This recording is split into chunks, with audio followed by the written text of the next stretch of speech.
Well,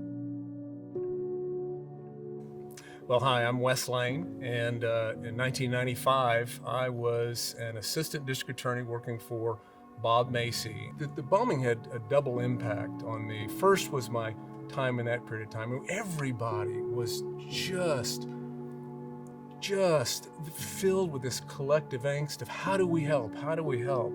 It was thick. There was such a collective desire to impact and influence and somehow just help in some way.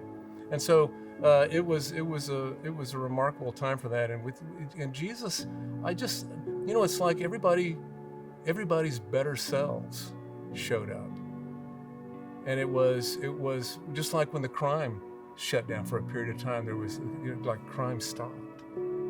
And so that was a remarkable period of time, and the Lord was in the thick of that, and you really could feel that. The second time of my involvement with the Oklahoma City bombing was as district attorney 6 years later. And so in 2001, in the summer of 2001, Terry Lynn Nichols was in the Oklahoma County Jail. I was the brand new appointed district attorney, and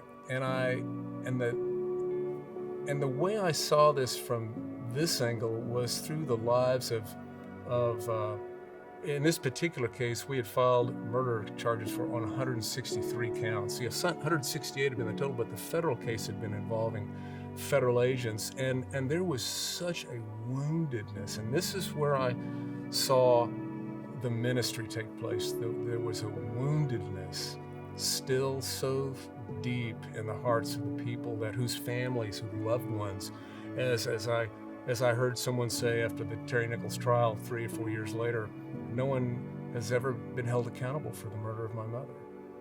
It was a sad time, but it was a profound period. Somebody wrote a book during that period of time. Actually, Robin Jones wrote a book called "Where Was God at 9:02 a.m." And it is a remarkable compilation of stories of people seeing God in the midst of all of that. The big leadership maturity moments for me. So I'm the brand new district attorney, was in the decision even to prosecute Nichols. I had never met with that kind of opposition, hot wind. Welcome to politics, but it was. I learned a great lesson from that, and that is that leadership isn't necessarily knowing every answer to every question and all that. It's more about making a decision of what hill you're willing to die on. What hill of principle will you stand for, that you're willing to die for? And that's what gives us a sense of value and a life of no regret.